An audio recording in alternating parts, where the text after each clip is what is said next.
좋은 평가를 받아야 되고, 이건 전략적인 거죠. 물론 머릿속에 짜증나.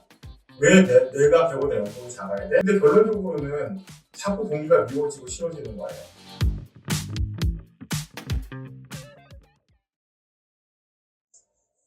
어느 날 갑자기 우연히 동기의 연봉을 알게 됐죠. 그런데 동기가 나보다 경력도 짧고 학력도 조금 뒤떨어지고, 근데 그럼에도 불구하고 나보다 연봉이 높은 걸 알게 됐어요. 이때 반응은 어떨까요? 다양한 이슈가 있을 수 있을 것 같아요. 연봉 협상을 제대로 못했다거나, 아니면 뭔가 그 친구가 하는 포지션과 내가 하는 포지션이 확연하게 달라서 회사에서 요구하는, 어떤 회사에서 필요로 하는 어떤 것들이 다를 수도 있다? 이런 거죠. 근데 결론적으로는 자꾸 동기가 미워지고 싫어지는 거예요. 사실은 동기는 아무 잘못이 없는데요. 그럼 이럴 때 어떻게 해야 될까요? 예를 들어서 그런 상황이 나한테 왔다면 나는 어떤 감정이 들까요? 억울함이 들 것 같기도 하고요. 회사에 대한 정도 떨어지고요. 자꾸 비교를 하니까 이거 가지고는 안 되는다는 생각이 하면 업무 집중력도 떨어지고 결론은 스트레스를 많이 받을 수밖에 없겠죠. 그래서 여기에 머무르는, 그 감정에 머무르는 건 절대 중요하지 않아요. 그럼 그 감정을 해소하기 위해서 나는 무엇을 해야 되는가? 일단 1년에 한 번씩 연봉 협상을 해요. 그러면 전체적으로 연봉을 내가 높이기 위한 방법들에 있어서 내 고민이 이제부터 시작돼야 되는 거죠. 짜증나. 화나. 이게 뭐야?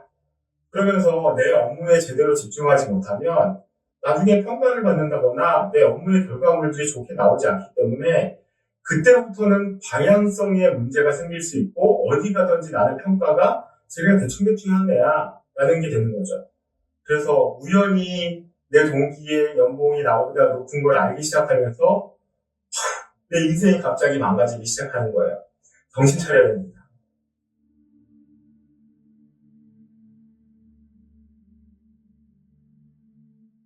아까 말씀드렸던 것처럼 연봉 협상에서 그래도 조금씩이라도 연봉을 올리기 위한 작업을 한다? 아니면 조금 더 빨리 승진을 하면서 연봉을 훅 올릴 수 있도록 노력을 한다? 내지는 도저히 내가 이 연봉에 맞춰서 사는 것들이, 직장 생활하는 것들이 마음에 들지 않는다고 생각하면 어느 정도 경력을 잘 쌓고 주변의 인정을 받으면서 다음 스텝으로 넘어가는 작업들을 진행하는데, 그 다음 스텝이 이직이라는 거죠. 어차피 이제 평생 직장이라는 개념이 없어진 건 다 아시잖아요. 평생 직장의 개념이 없어졌다는 건 나의 연봉을 올리거나 나의 몸값을 올리거나 나의 가치를 증명하기 위해서 몇 년 단위로 회사를 옮겨가면서 계속해서 나는 성장할 수 있다, 성장해야 된다라고 저는 생각을 해요. 끊임없는 구직 활동들을 통해서 다음 스텝, 이 정도? 이걸로 나 만족할 수 없어. 그럼 조금 더 내가 스펙을 쌓고, 조금 더 경력을 쌓고, 조금 더 다양한 경험들을 통해서, 이 사람들이 원하는, 그리고 내가 정말 가고 싶은, 그들이 원하는 나의 모습들을 만들어가는 과정들을 겪어나가야 되는 거죠. 내가 지금 있는 상황에서 내 일에 최선을 다해야 되고, 좋은 평가를 받아야 되고, 이건 전략적인 거죠. 물론 머릿속에, 짜증나. 왜 내가 배우다 연봉이 작아야 돼? 라는 생각이 가끔씩 올라올 수 있지만, 그게 어떻게 보면 동기가 될 수 있는 거죠. 내가 회사에서 지금 이런 대우를 받고 있지만 나 이런 대우에 만족할 수 없어. 그럼 나는 어떤 스펙을 키워야 되고, 어떤 역량을 키워야 되고, 어떻게 브랜딩을 해야 되고, 어떻게 나를 마케팅해서 나를 원하는 사람이 많도록 만들어야 되지? 제3자에게 어떻게 하면 긍정적이고 가장 좋은 평가, 일지 않은 사람, 열심히 한 사람, 인정받는 사람으로 받을 수 있을까? 여기에 포커스를 두는 게 맞는 것 같습니다.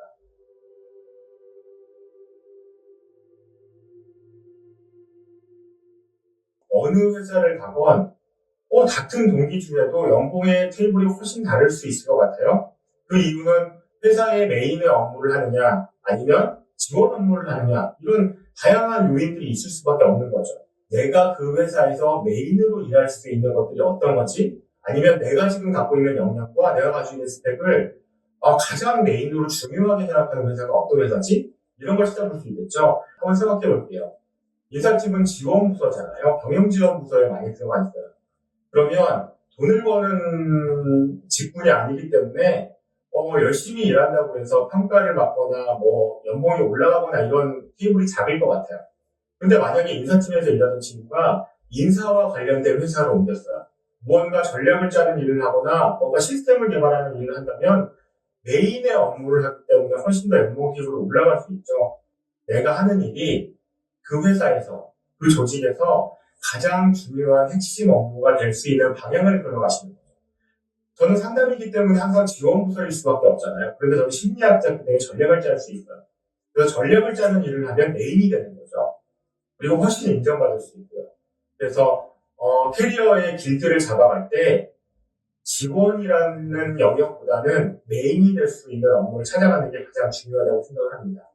내 주변에 있는 동료나 뭐 주변의 친구들이나 연봉이 이렇네 저렇네 거기에 좌지우지하지 마세요. 연봉이 측정되고요. 올라가는 테이블은 뻔하잖아요. 그러면 책정되는 테이블과 내가 얼마만큼 그 회사에서 핵심적인 인력으로서 영향을 발휘할 수 있을 것인가 여기에 포커스를 둔다면 언젠가는 그들보다 훨씬 더 높은 연봉 테이블을 가지고 이직할 수 있다는 거죠.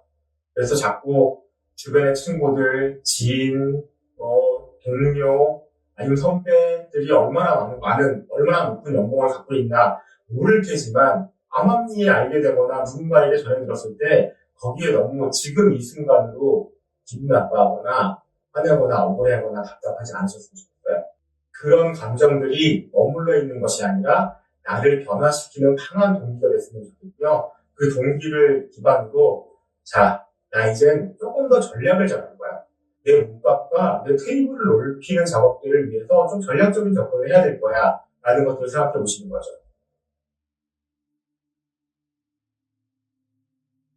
앞으로는 전략적이셨으면 좋겠어요. 나를 어떻게 브랜딩할 것인가? 나를 어떤 사람이 나를 어떻게 더 찾아올 수 있도록 하지? 나를 어떻게 더 가치 있도록 만들지? 라는 거에 포커스를 가지고 준비하고 노력한다면 지금의 연봉 테이블 아무런 의미가 없을 수 있고요. 훨씬 더 높은 곳으로, 높은 테이블로 인정받으면서 옮길 수 있는 여지가 있다는 거죠. 그 포인트를 생각하시면서 전략을 잘 잡아가는 길들을 찾아가셨으면 좋겠습니다.